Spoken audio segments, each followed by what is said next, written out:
Pod Chef. Pod Chef. You're listening to Pod Chef. When I say pod, y'all say chef. Pod Chef. You listening to Pod Chef.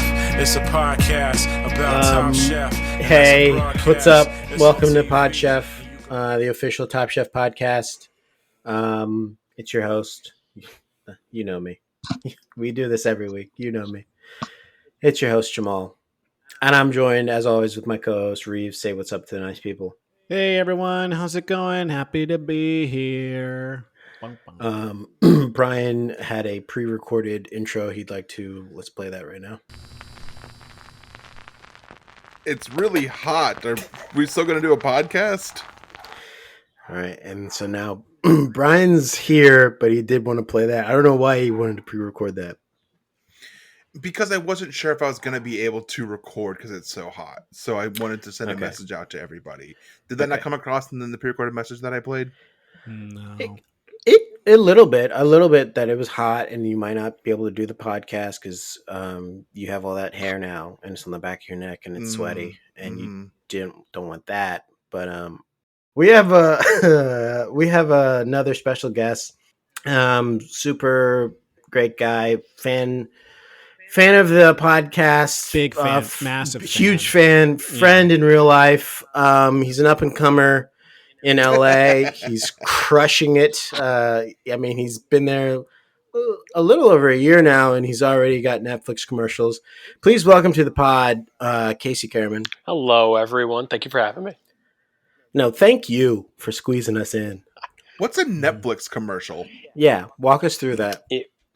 Okay, so what it was I got a role through a third-party company that was making a commercial for Netflix for a New Year's Day product, and it was promoted basically on Netflix's social media on New Year's Day, and I was lucky enough to be in that commercial. And I saw that commercial. It had millions of views, and I immediately said, "I'm so glad I know this guy." That's paying dividends right now.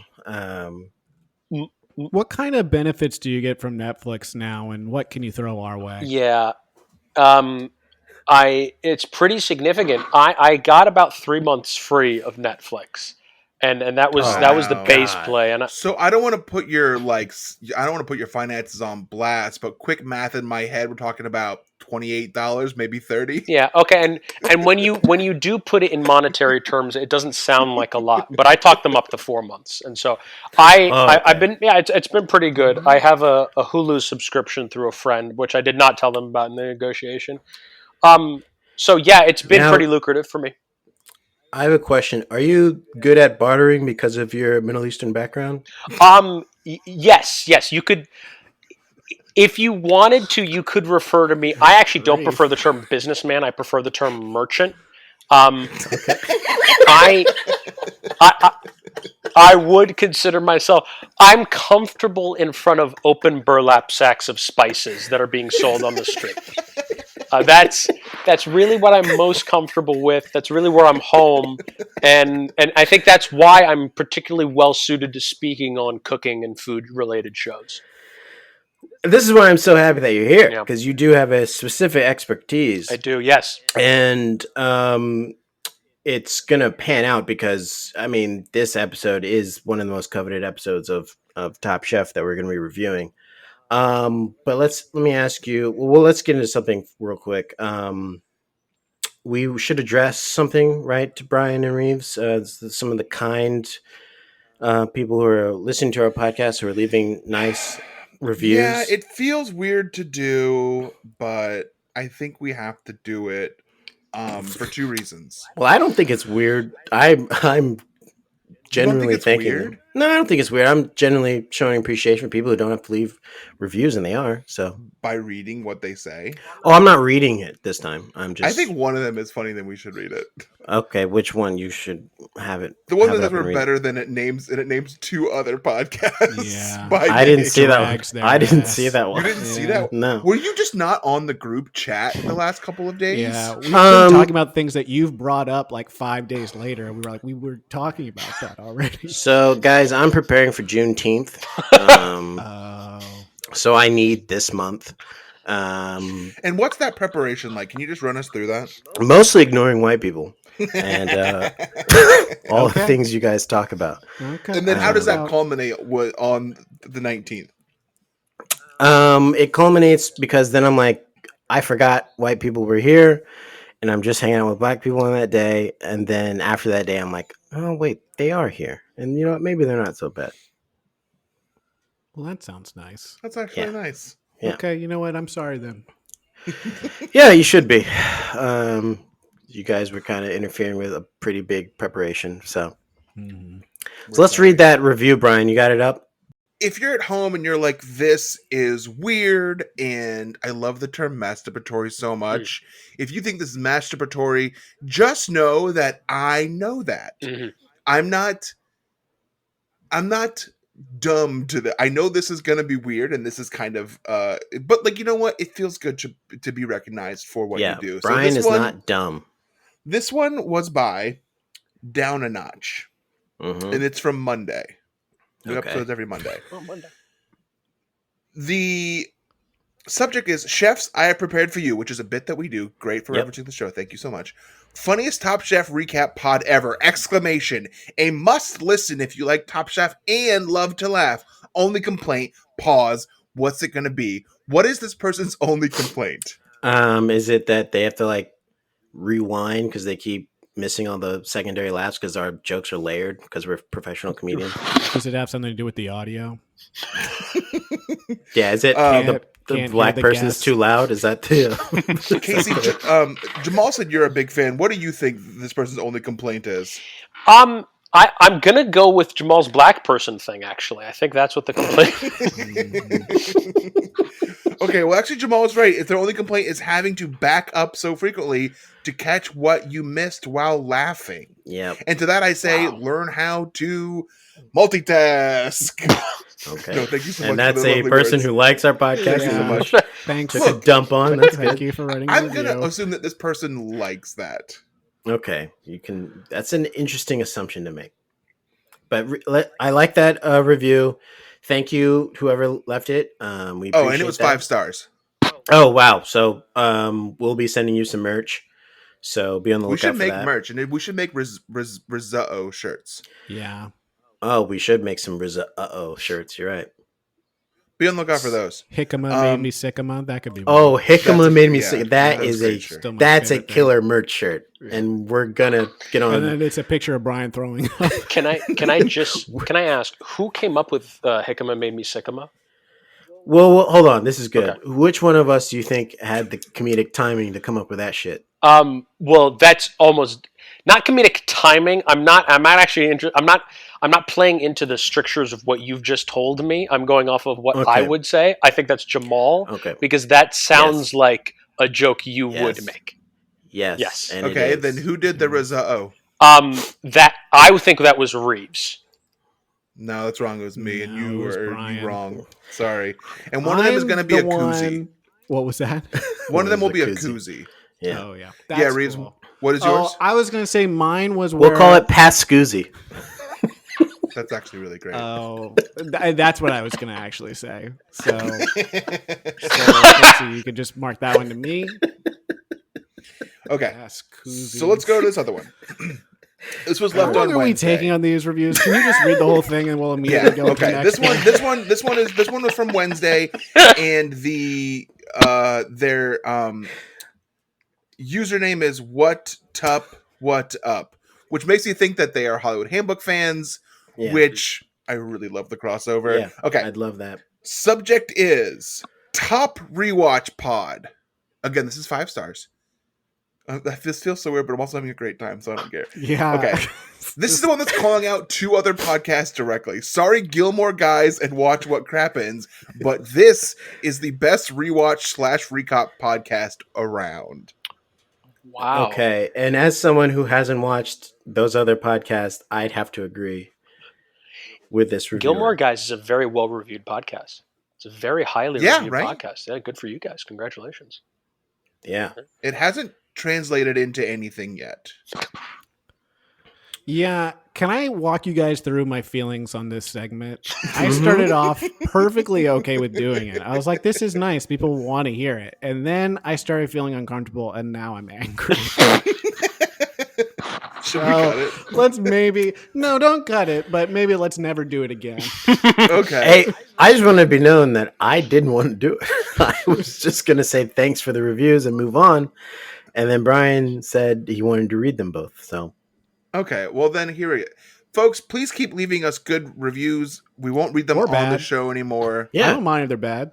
Yeah. Let us know Reeves how you actually feel. is wanting some bad stuff. I like criticism is good. That's the only way we Yeah. can get better. Criticism's great. So back to Casey. Casey, have you seen Top Chef before? This is the first episode that I have watched of Top Chef all the way through. Holy Yeah. crap. Another Do you know one. who Padma Lakshmi is?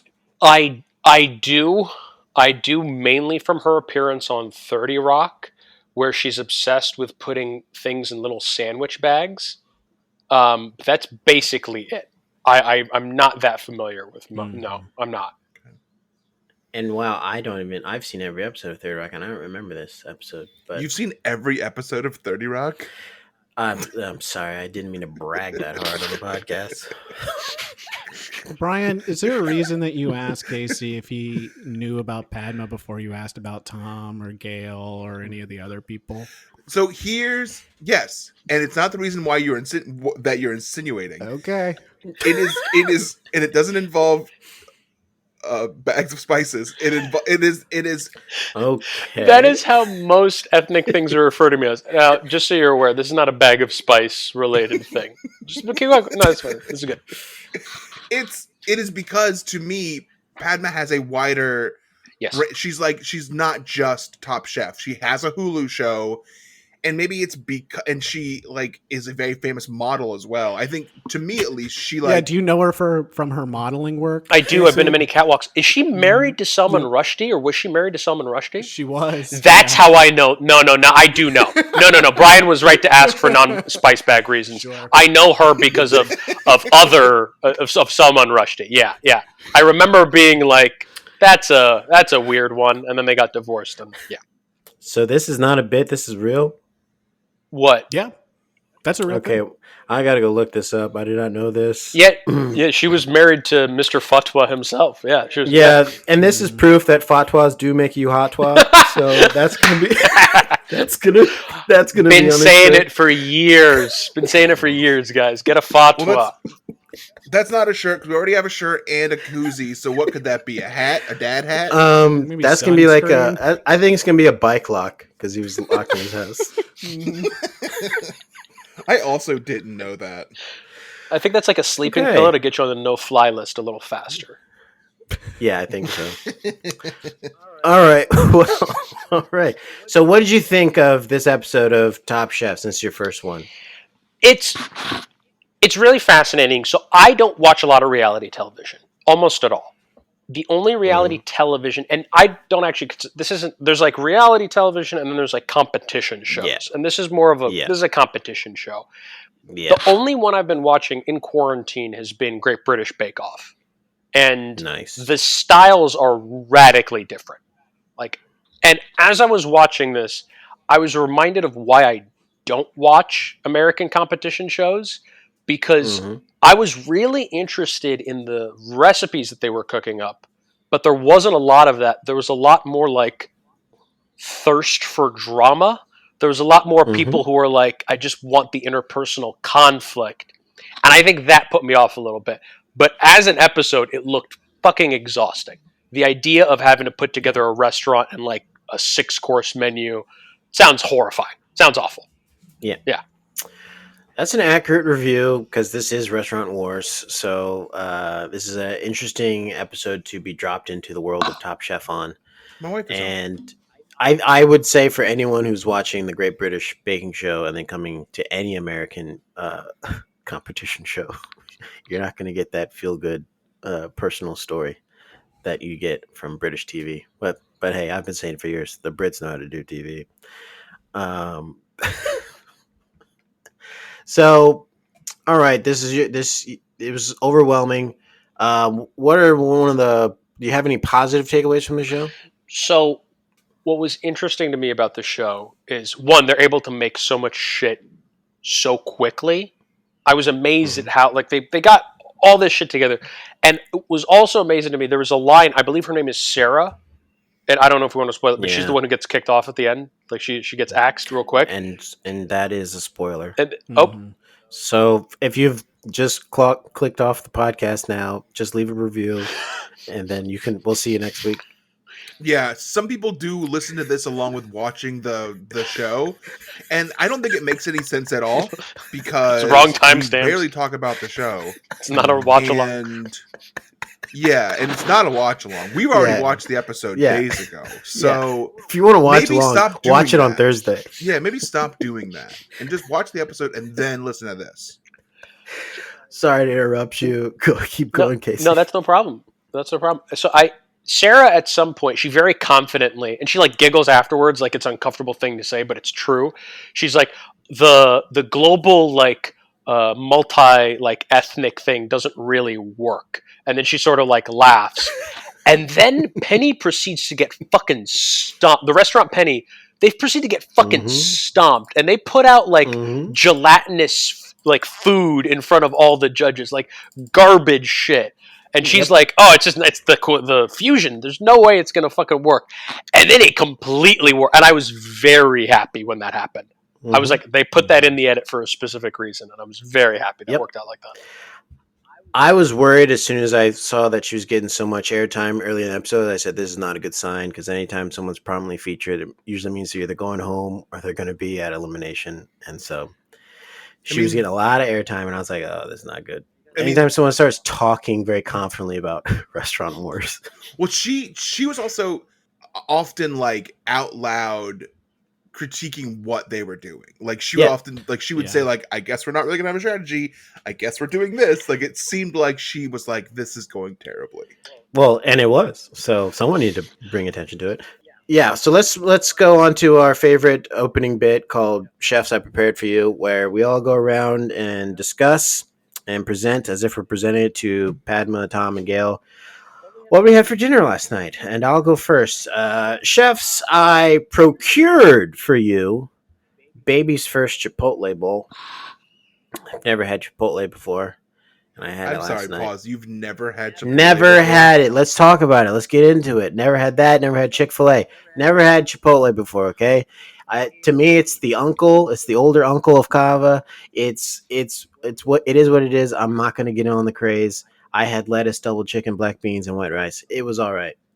For those who don't live in DC or New York and maybe one other place, Kava is a Mediterranean bowl place. That's just it's Mediterranean Chipotle. Yeah, and it's better than Chipotle.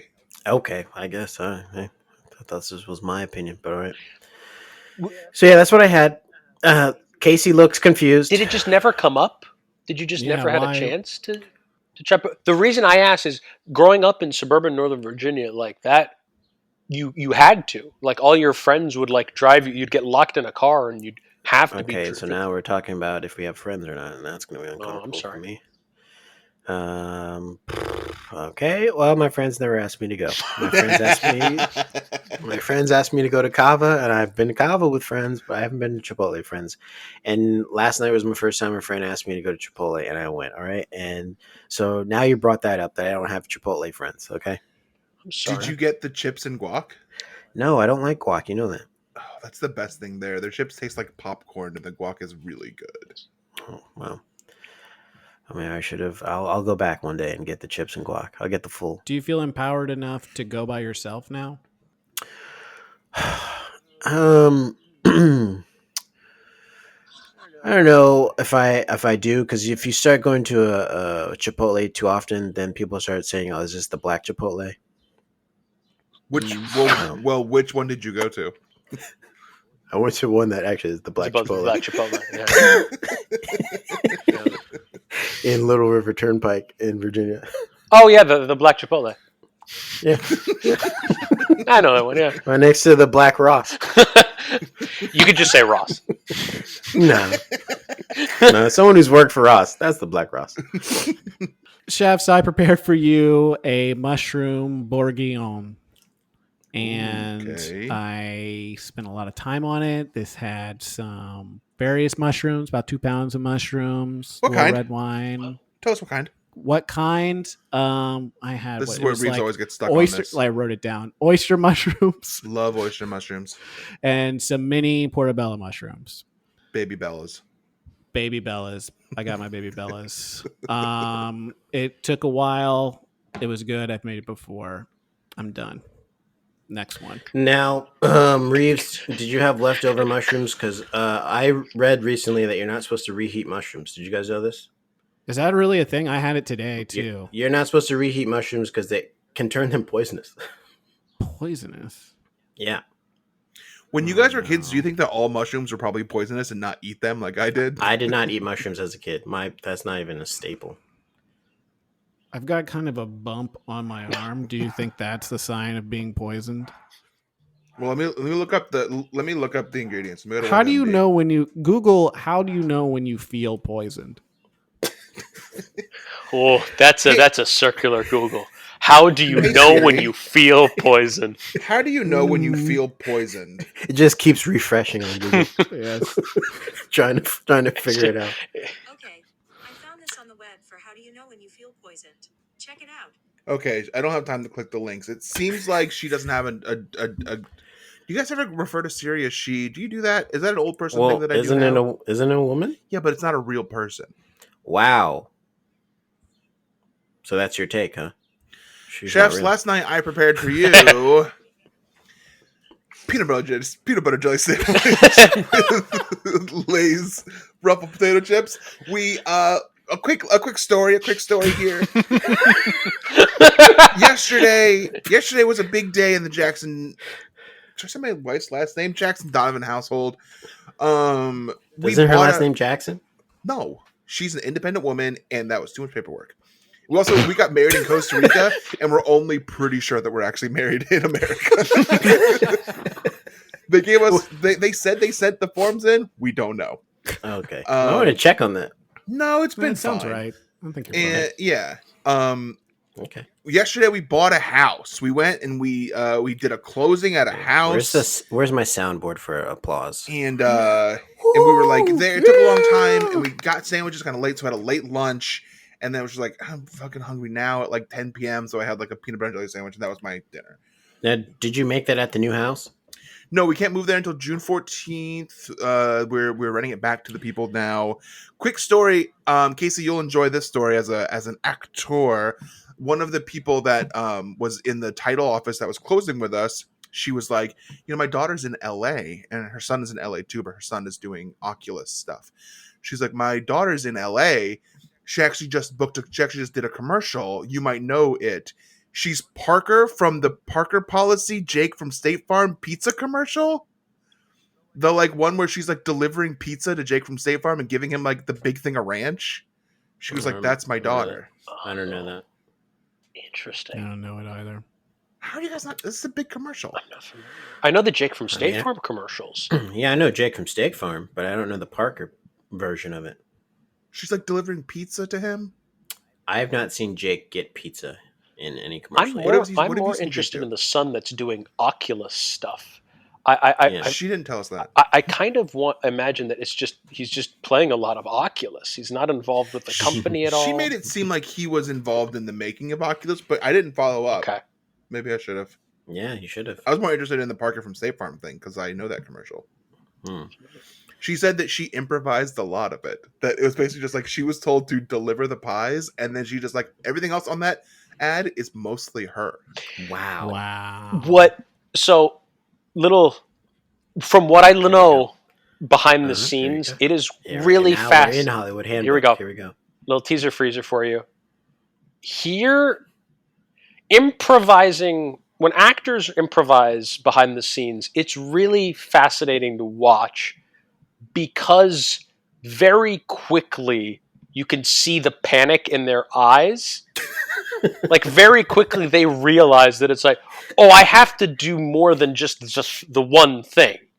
I have to have like a reason behind it. It's like, what if I improvise? Just I do like a jump, and they're like, well, that's not part of the character. It's like, okay, because I've been in a couple commercials and I've seen people improvise, and like you see like a level of like real fear and panic, and they ask you to improvise regularly in commercials. So for all the people who have some improv background, it's useful. It is. I mean, improv itself is I mean, it's a whoever does it like long term. I mean, it's basically it's useless for your life. It provides you no benefits, and I mean, no financial reward at all. And as a career path, I mean, it's really. I mean, you might as well just take money, throw it down a well. But in terms of actual skill set you can learn on a set, yeah, it's really useful. Just a quick reminder to everyone who's been listening for a while, a good friend, Andy Barry, owns a theater in Seattle called Bandit Theater. Check it out. I almost jumped in when you said that it provided commercials, and I was going to be like, oh, cool, that like rebukes what I said and was being that I felt mean to Annie. But then you doubled down really hard on it, so now I'm just going to bring it up. As someone who has worked with Annie's Theater in Seattle, it is an excellent theater. It is very, very well run, and Annie is a wonderful, wonderful director. So, chefs, I was making it was fennel, onions, garlic in a tomato sauce. Did you say fentanyl? It was fentanyl. It was a Michael Jackson style paprikash sauce.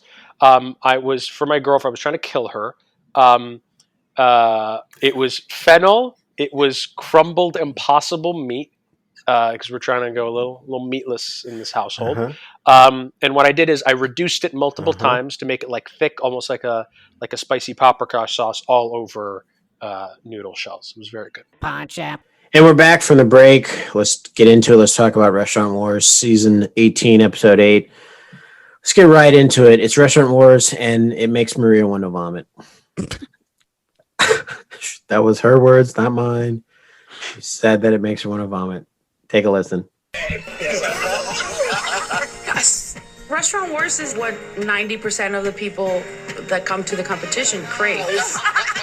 To me, it's given me anxiety and flashbacks of opening a restaurant because I've done it. It just makes me want to vomit.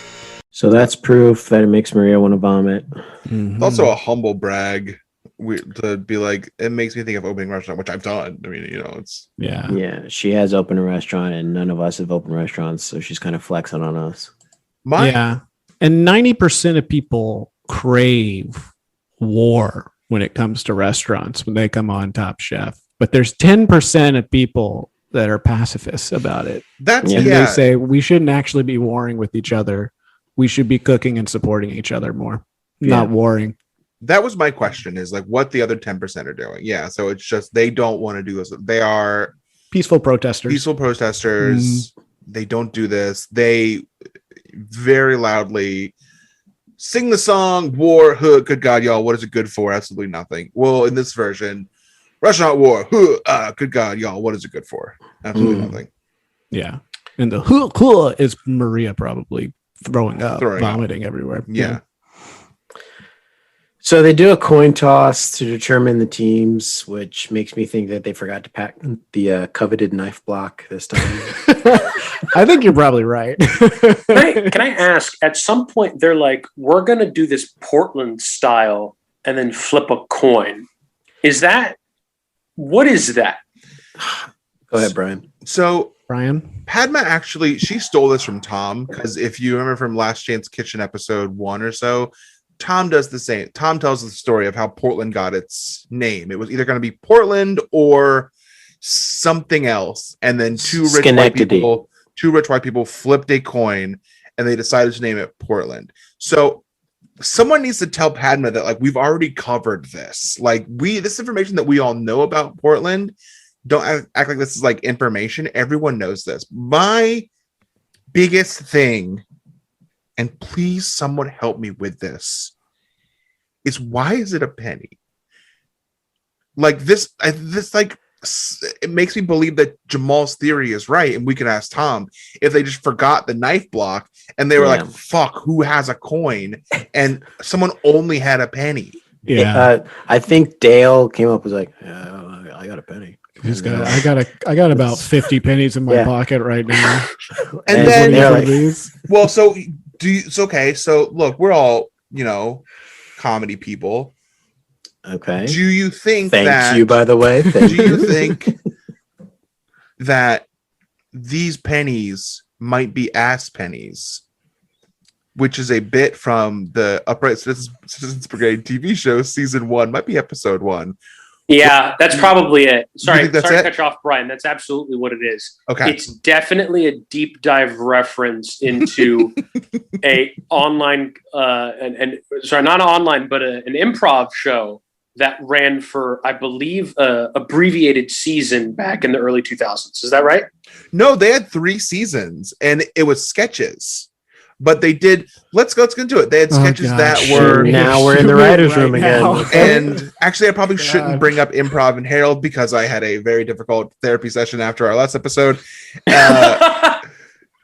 In that the format of the show was like a Harold. They did like 3 beats that they would heightened. They heightened these things. But one of them is ass penny, where you put a bunch of pennies in your ass, and then you every day you put so many pennies in there, and then you use these pennies in your day-to-day life as you buy things, so that in a couple of months, if you've done this with like 100 pennies every day, there is a good chance that people you're interacting with have touched something that's been inside of you, and therefore you have the upper hand when you meet them. And that's the whole bit. That's the premise of this bit, and we can't cut this. All our listeners at home, after our last episode, I did write a text to the group saying that we shouldn't do as many inside baseball improv bits or references, or if we're gonna do it, keep them very short. And it's clear that that's just gonna keep happening. So I'm sorry. I tried to get rid of it. It won't stop. And Reeves was kind enough to say we should not do it. Even though I have no history of doing it and Reeves has no history of doing it, but he was kind enough in the text to say we should not do those bits anymore. So the teams end up being with the coin flips. They end up being Shota, Maria, Byron, and Jamie is one team. And then the other team is Gabe, Don, Sarah, and Chris. And if you've been watching Top Chef from this season, you know that the winner's going to be the first team with Shota and Byron and Jamie and Maria. Well, let's real quick talk about so this is an abnormal way that they're picking teams for Restaurant Wars. Normally there are assigned roles. So you have your executive chefs and then you have head of house. But even before then, it's whoever wins the quick fire or whatever, it's usually they get to pick first. And they get to select people, and that creates drama for the episode because they're selecting people aren't getting selected. And it's kind of you get to identify each person, who they think is the best or whatever. We don't get any of that. So they've removed an element of drama from the episode. So we just get a coin flip and it's just kind of flat.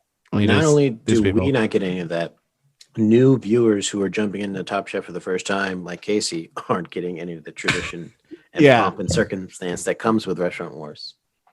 Yeah, it was weird to me because when they were talking between each other, I feel like Team Penny was saying, or Team Pennywise. Team Pennywise. Team Pennywise. Pennywise. Yeah. Team Coco-san.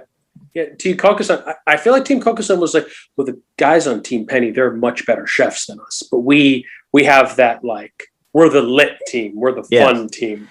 Yes. But they were demonstrably the better chefs. Oh yes. I think that's Shota's thing. He always bigs up other people, then really he's we're gonna fucking destroy them. I mean, to literally quote Maria, she says that the other team has one more elimination challenges, but she doesn't give a shit about it. Yeah. Oh, fuck. Yeah. Maria is American reality television shows dream. She just has a bunch of so to catch me up, do we like Maria? Are we on board with her? Jamal doesn't like Maria. I don't like Maria because she's not once but twice on occasion referred to a now eliminated black chef as boy, called him, said attaboy to him. And even though it is innocuous, I made a bigger deal about it than it should be, just to try and cash in on that. And so I'm sticking with my first choice, which is I don't like Maria, and don't call black men boys. Yeah. So that was bad. I support my friend in that. But and out of politeness, I'm going to have to support you as well. Thank you. And I noticed that Brian's not jumping on this, and that's not surprised. I'm letting everyone else speak. I'm not going to talk over everyone. So now it's my turn. I like Maria. I do like Maria too. She is the only person that will speak her mind in the show and gives any kind of drama. Because otherwise, it's a very flat season to begin with. But there would be zero drama without Maria. It would be very, very flat. Well, I think there's some drama with Dawn because as they're figuring out which dishes they're going to do, Dawn has no idea what her crab dish will be and won't share it with the team, and that's perfect for brainstorming.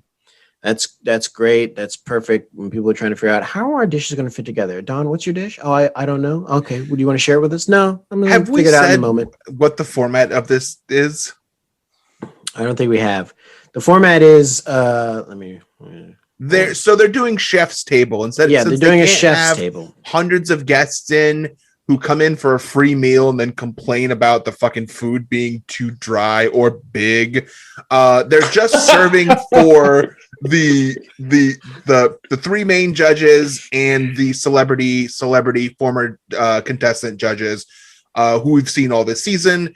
Now we are joined by Kristen, who looks like she came straight from the Matrix. What she's wearing is insane. Hold on, let's let that sit for a second. No, it's her clothes are so futuristic. They're so just like monotone black with like little kind of shoulder things on them. It just looks like she just is from the future. Well, and she had that big metal thing coming out of the back of her neck too. Like it was like the whole thing where she was talking and then she turned around and it was just like very upsetting to everyone. Everyone just kind of went, "Oh my god!" Yeah, and she kept being like, "Sorry, I have to go get jacked in," and then just like fucking. You guys, her scenes were really short because she kept being chased by men in suits. I remember she'd constantly being running in and out of frame because she was being chased by men in suits. I don't know if that's a typical Restaurant Wars thing. I'd keep it. Added drama. Yeah, sometimes that happens with waiters and stuff, but in this case, all the men in suits look the same. So I think it was different. I was confused by that too. You could tell they were Australian, but they were putting on an American accent. I think that was the interesting thing about all the men in suits. Yeah, and I liked it. And that's good. That's good TV for my wife, who her favorite thing is to watch TV and go, "Oh, that person's not American," and can tell when they're doing an American accent. And I can't do it, so it bothers me. So they're doing chef's table. They're just serving food in a little tiny space. There's a little round crescent table with 8 people. Our 4 contestants are they're cooking the food, they're serving the food, they're doing the drinks, they're busting the tables, they're doing everything, and everyone's watching everything they're doing. They're within earshot of everything. Yeah, they can hear everything the judges are saying, which is fun. Which is fun because it seems like they all went to a dispensary before. We keep saying this. They're in Portland. There's Richard Blaze, for one, is being fucking. He's like your stoned friend who like won't chill out. Is being very annoying. There's a lot of like horny jokes. We know that weed makes you horny. The guys, they're all horned up for eating these meals too. Let's hear. You want to hear Blaze and the horny joke? Why don't we hear Blaze first? Table. Yeah, there's a spy, you guys.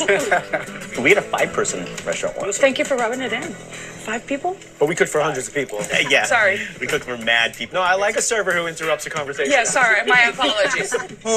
Wow, Blaze is like a dick. He thinks that this is funny and fun, and everyone hates this. Yeah, it comes off real bad. Yeah, like it's a guy from a previous season 1,000,000 years ago talking about how hard it was for him and how easy they have it, and then he complained about the person that was about to serve him interrupting him. So, real cool guy.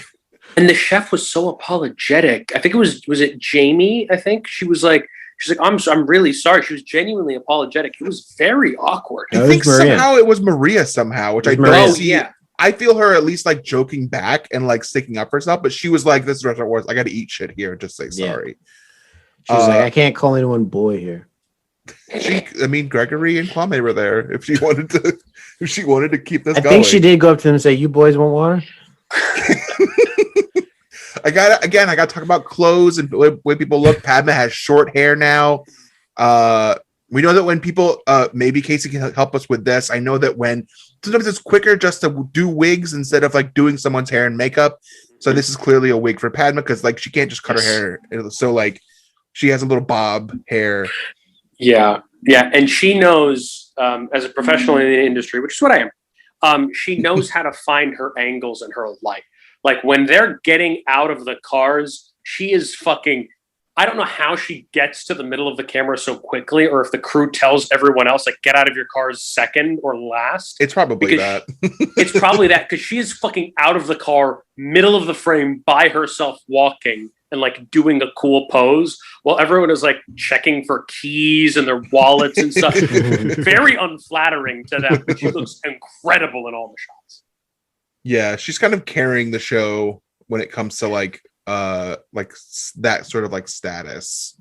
Not to like say anything bad about Gail or Tom, whom we both love. Tom, of course, is the reason I'm doing the show, even though he pretended he didn't know me when I was at his restaurant last week. Yeah, she's like, I'm out front. Let's like do this. But Gregory's gold shirt. He had a very gold shirt on, and it looked awesome. It looked great. For my people, that's just a normal shirt. Mm-hmm. Every time I talk up Kwame or Gregory's clothes, you always go like, "Yeah, what's what we always do." Yeah, that's just normal. That's just normal. What was it? A Wednesday? Yeah, that's about it. Yeah. Well, everyone is looking good. Everyone's feeling good. Let's hear some stuff that wasn't normal. For me, in a menu this serious, I think you want to have the fun, like sandwich up front. Yeah, it's like foreplay. You want to have the fun up front. Because the rest isn't fun, or the rest is fun all the way through, but in the middle of it, you don't want to start laughing. I mean, but the tongue is absolutely beautiful. yeah, I think this is the best tongue I've tasted. Hey, and I'm not touching this one first. So. They're all real horny. That's what I took from it. They're very horny. They've been sequestered for a couple of weeks now. They're away from their loved ones. Mm-hmm. And it always seems to be Gail and Tom kind of going at each other when it goes to like sexual jokes. They always kind of like question each other's sexual things because it was Gail and Blaze in the drive-in theater. Was it Blaze who asked her like, "Oh, the like that's the best part for you?" Yeah, and she was like, "Oh yeah." Oh, okay. Well, then she's with everyone. Then I'm shipping them. I'm shipping her and Blaze, and I'm shipping her and Tom. But Tom like answered her question like sincerely. Like she was like, "You don't like the rest?" She's like, No, the rest is great. Speaking of, he's like, "I like the rest of sex." He's like, "I like sex. I've had sex. I like sex. I know it. I like it. Okay, so don't question me. I'm the head judge." He then also says something about how like a dish is like missing like acidity, and he's like, "It's like a Grateful Dead concert. You know, you need to add acid or something." Okay. And now, do we need to discuss that? Because there's a thing here that says, "Do we need to go to the writers' room?" I pitched this as a writers' room, but I kind of like this joke. I think it's pretty good. He does make a lot of drug jokes. Here's my thing. I don't get this Grateful Dead joke and acid because I'm black. So can you walk me through how this works? So I almost thought maybe it'd be fun to do the writers' room where you pitched a version of a joke that you get for this. Okay. And so do we have the clip of the joke, the actual joke? We don't. The actual joke, I think the actual joke is, this dish is like a Grateful Dead concert. It needs acid. More acid. Needs acid. Okay. Casey, do you get that joke? I do, and I'm brown, but I'm white enough to understand that. Yes. Okay. And Reeves and I are all over that. This is right in our fucking bread basket. Yeah. I was like, I got you, brother. I'll see you at the Fish concert, my man. I know who Fish is. Would Fish have been better for you? Yeah, if they said this is like a Fish concert, needs psychedelics, like I would have been all over that. It also would have been better because, well, the psychedelics joke doesn't work. Then the joke is gone. The fish thing works too because it was an all fish restaurant that he talked about. So that would have been actually been a funnier. So writer's room, we just punched up the joke. This is like a fish concert. It needs psychedelics. Yeah, and I'm gonna say from the outside, not part of this writer's room, that's not a punch up. That's a lateral move. Well, it seems like you want to punch this joke up then, Casey. And to that I say the table's yours.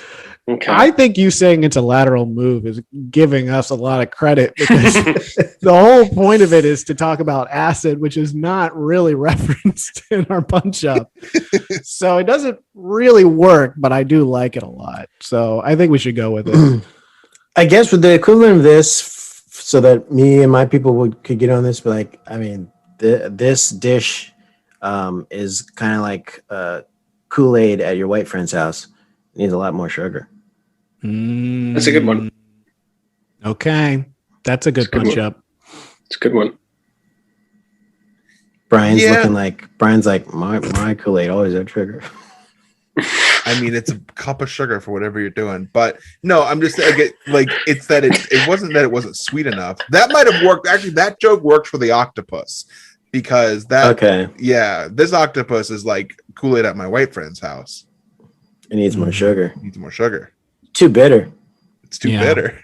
Well, one thing that wasn't bitter was that kelp ice cream thing that looked great that Dale had like 3 of. Oh yeah, can we talk about that? I just like that it was like they did a nice cut of like them because it was like the end of the meal and they were kind of discussing the overall experience and it cuts to Dale just eating it. The only person eating second. But how did he ask? He said, I'd like another plate of that. And then they're like, ha ha ha. He's like, no, I'm not joking. I'd like another one. He grabbed, I think, someone by the wrist. Yeah. He said, excuse me, I'm not playing. I'd like another bowl, please. Yeah. He said, yes, chef, coming up. I think he was like, I think he said something like, let's do another round or let's do another thing of that. And everyone's like, ha ha ha. And he was like, no, I'm serious. I need that. I'm not joking. Yeah. But in his defense, and this isn't just because we're all thick kings, Dale and I are thick kings. When it is delivered, someone, like when it's first given to the judges, someone does say, well, this is petite. Yes, they do. Okay. So we know that it's little. So it is a small dessert, but it is powerful. Yeah, and Brian, you don't like those small servings. Yeah, Brian hates tiny servings. No, and they, so they said that the matcha limonada, which is a lemonade drink with matcha, was entirely too sweet. And they said that Jamie's ribs were too big. They also said, and this is true, Gabe's tostada was too big. This is the one time I will give them. They were talking about something that was too big. It was supposed to be like a single little amuse-bouche bite, and it was a fucking. He served them like a vinyl record what's it called? Like fat ass oysters? What were those just called? Fat bastard oysters? Yeah, bastard oysters. Yeah. I also FBOs. I think that, I mean, I get that they didn't know what Dawn was going to make for her first course, but how pissed would you be if you drew first course and then someone on your team's like, I'm going to do first course? Basically takes it from you. Brian, can I just say, I am so glad we all had a collective pause so that Reeves could collect himself and say, FBOs. I really want to put a pin in that. I think it's really important that we talk about that a little bit. I think it was worth the acronym. We can keep going. Well, Reeves just came back he loves restaurants, and restaurants are opening because he's vaxxed to the max. And so he's now going and ordering, and he's using, because he hasn't been in the office in a while, so he's using all the acronyms that he would have been using if he were still in the office. So everything now can be an acronym, and he's just turning everything. And he's like, give me some FBOs with some CS. And like, what's CS? Cured Snapper. Come on, kid. Counter-Strike. No, Casey, let's hear it. Talk about Reeves' joke more. You want to stop? You want to stop the record and talk about Reeves' joke more? Then do it. Okay, hold on. Don't be hostile to the guests. Brian's pissed because he can't edit any of this. No, it's okay. It's okay. I'd like some fat boy oysters too. The reason is that having done improv with Reeves, there is like a sense of like we'll be doing a scene And then like 30 seconds later, he'll be like, my name is Jamie or something like that. And it's like, we already finished the introductions of the characters. Like we didn't like, there's this moment where I think Reeves purposely, he's like, his version of anti-humor is like, no, it's at the wrong time. Mm-hmm. It's just at the incorrect time. And I wanted to give credit to it. I thought it was a beautiful moment. I do like a slower pace. And if I'm ever in a commercial, my commercial is going to be at least 30 minutes long because of all the improv they'll be making me do. And we know I like a good pause to really let it set in. I wanted to ask this question because I haven't watched very much of the show. Is Padma usually the one who gives the snarkiest comments during the meals? Because she was delivering a lot of like little burns and zingers throughout. Well, she is the host officially. Yeah. So okay. She's got. It kind of depends. It's probably between her and Tom because Tom is head judge and he's like, Mr. Chef. So he can sometimes be more analytical about something. But I mean, like Padma knows cooking. I mean, she has a bunch of cookbooks and stuff like that. So yeah, she probably has more snippy comments. And then Tom just cuts him to the core. Yeah, because Padma was talking throughout the entire thing, and she was like, "Ugh, this is too sweet," and she's like eyeing them hard. It's like, oh my god, it's like weaponizing your hosting abilities. It was upsetting. It was very upsetting. She's not afraid to look a gift horse in the mouth, and I'm pretty sure I'm using that right. And she was looking at all the people who are gifting her food and saying, "This is not good. Do better." So one of the teams wins. The team that wins. If you need to tell us, again, we told you this was a very cut and dry episode, even though at the end when Tom was like, both teams served us good food, but there's one restaurant we'd go back to. And so we just wouldn't go to the other one.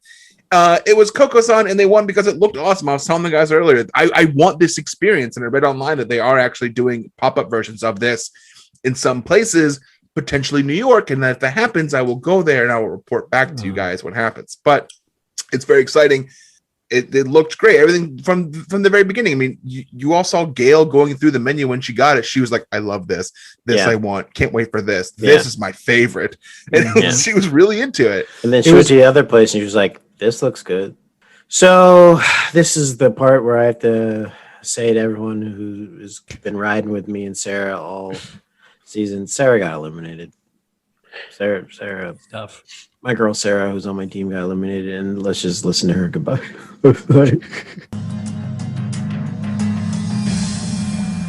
Sarah, please pack your knives and go. Thank you for the opportunity. It was super fun. It's not over yet. Kristen's proved that Last Chance Kitchen actually works out for a lot of people, so we'll see you there. Thank you. Hopefully you keep cooking those quirky dishes. Thanks. Good luck to you, Sarah.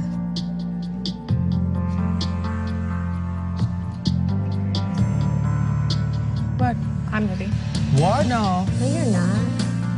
You're kidding me. Honestly, I thought it was me. I'm sorry. That's okay. I've made myself more vulnerable than I ever have, and in return, I finally gave myself a chance. I'm super happy that I did this. It's just another step in my personal journey here of learning who I am and how to accept myself. And so that's Sarah, and she's gone. It's okay. And so Sarah's gone, okay? It's all right. She's going to Last Chance Kitchen against Sasha, and she beats her, but she's not in the main show anymore. And it was probably the right decision. Right? Yeah. I mean, Chris got saved by his dessert, fucking ocean grass ice cream. He got saved by Dale.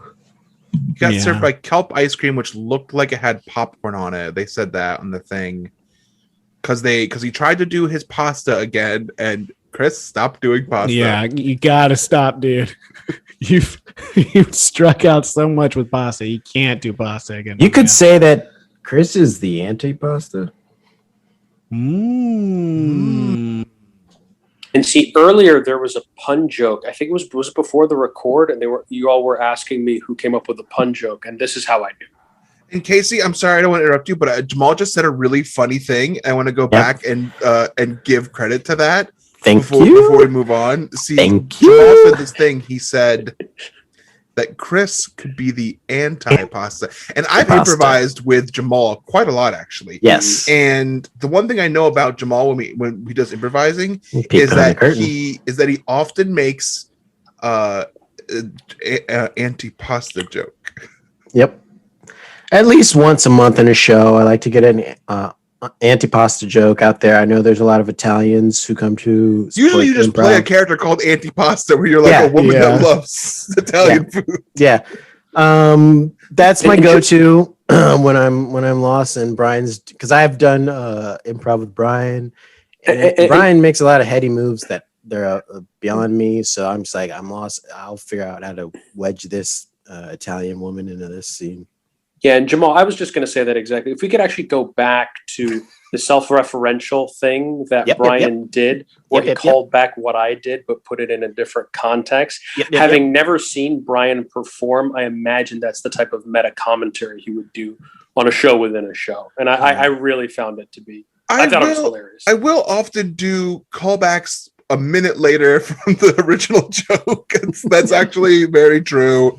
And for those who can't see this, Reeves is eating his lip as we were talking about improv, and he told us not to do it anymore. So close to jumping out a window. And I just want to point out again, this is Brian who took us down this path, and not me.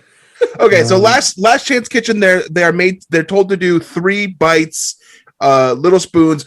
Sasha used big spoons. Yeah, they weren't the same spoon at all. It didn't. No one called it out. Like Sarah's spoons were small, and like Sasha's spoons were like little spoon, and it was like a bowl with a handle on it. Yep. It was a ladle. It was a fucking ladle. She still couldn't beat my girl Sarah. So Sarah's beat Sasha. Sasha's officially out of the competition. So now Reeves and Brian have multiple people fully out of the competition. I am still only with Roscoe out of the competition. The new Fantasy League standings. Your boy is still in the lead with 61 points. Reeves is nipping at my heels with 58 points. And Brian, I don't know why I keep mentioning him, but he's got 33.5 points. Because he's got one person left in the competition. Byron going strong, man. I didn't think he'd win because Maria did front of the house and she crushed it. Yeah, she was great. Like, she was super fun. Like, I was saying that, like, I don't usually want to talk to the servers and the chefs. Like, that's not really my thing when I'm out to eat. But, like, when seeing Coco-san versus Pennywise together, it was like, oh, the better experience is Coco-san 100%. Yeah. Mm-hmm. From the beginning to the end. It was just like better all around. Service, everything, the concept. Yes, please. So just to interrupt, Casey, was that your girlfriend you were nodding at, telling you to wrap it the fuck up because it's taking too long?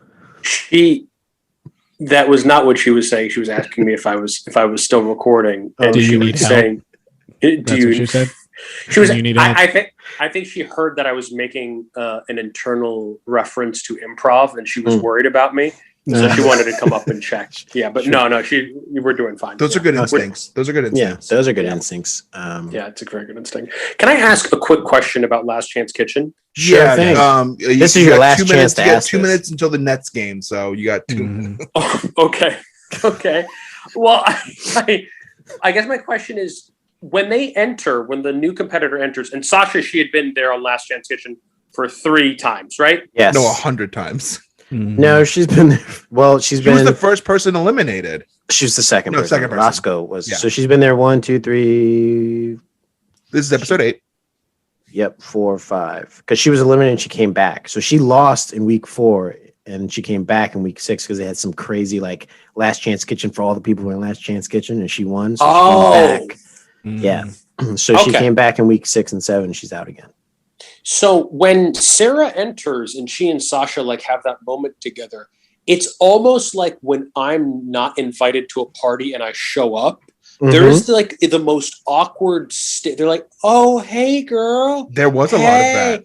Yeah. It was, and at the very end, when Sarah wins, she wins outright, and Sasha is devastated. Yeah, and she jumps says yes. over to her. She says yes, and she screams, "Good job, girl!" and like pats her on the back. I was like, "What the fuck is this? Yeah. What kind of mind fuck is going on in this?" And then after, it immediately cuts to Sasha like weeping, like they're hugging each other. She's like, "Good job, girl," and Sasha's like, "I did my best. Yeah, I did everything." That's why I like Sarah. She's a monster, and I love it. Yeah, I think that's a good observation. Is that those two don't know each other? Sasha went home week 2. Those two don't know each other at all. Barely know each other. Yeah. It was as uncomfortable an interaction as I've ever seen. It was pretty bad. It was awful to watch. Like, it was a demoralizing victory. And Avishar watching also seemed uncomfortable. It just was a really like no one seemed happy. Who is that guy? Is he the fucking like Andy Richter to Tom Cruise? Is that what he is? He's a contestant. he was a previous contestant. He was eliminated last week, and then he lost his Last Chance Kitchen against Sasha last week. Yeah, and his punishment was he has to watch them on a very small stool that is also uncomfortable. He has to watch them cook. And you have to he has to get up the energy to ask them what they're doing. Because you see him just be like, "Sasha, what are you doing over there?" Usually it's a full house of the people who were in Last Chance Kitchen, but I don't know where they were this time. Now it looks like Reeves is looking at his wife. He's telling him to wrap it up. Okay. It's 8 o'clock. Okay. We got to get out of here. Okay. You guys want to talk about LCK anymore, or are we good? Let's talk about let's do our last segment. We do with all of our guests, and Casey, thanks so much for joining us. My pleasure. This is a segment we like to call Add Foam, Debone, Send Home. This is where you pick from the 3 of us. Which one of us would you add foam to? Which one of us would you debone? And which one of us would you send home, Casey? And now, just as a quick reminder, add foam in the fuck, marry, kill. So add foam is it's fuck. Whatever you want. It's whatever you want. This is your interpretation. So this is your interpretation, and it's food based. So we couldn't do fuck, marry, kill because that kind of gets into weird food stuff. Okay. So I would add foam to Jamal because I feel like he needs a little bit more liquid or like some sort of sauce in the food. Because I'm a dry boy. Dry boy. You're a dry boy. I'm a dry boy. Notorious dry boy. And I think a little bit of foam on top of whatever you eat. I think it would pair well with it. Okay. So I would add foam to Jamal. I would debone Reeves. And the reason I would debone Reeves is I feel like me and Reeves, especially on this podcast, have had a real contentious relationship. It's been very, very combative. It's been very, very conflict driven. And I just want to take the bone out of it. And I want you to know, like, hey, it's like just like a soft meat that's been slow cooked. Like we can be nice with each other. And I don't want this to be contentious anymore. So this is my olive branch to Reeves. I'm going to debone. And I would send home Brian because I don't know you as well and I don't like you as much. Oh, Casey, do you have anything to plug? I have a number of written pieces online. My name is Casey Karaman. I'll be in commercials doing notoriously good improv as opposed to actors who aren't trained in it. So like look me up. You should find my writing and the stuff on. All right, thanks for joining us, Casey. This was Restaurant Wars Season 18. Until next time, we're going to pack our knives and go.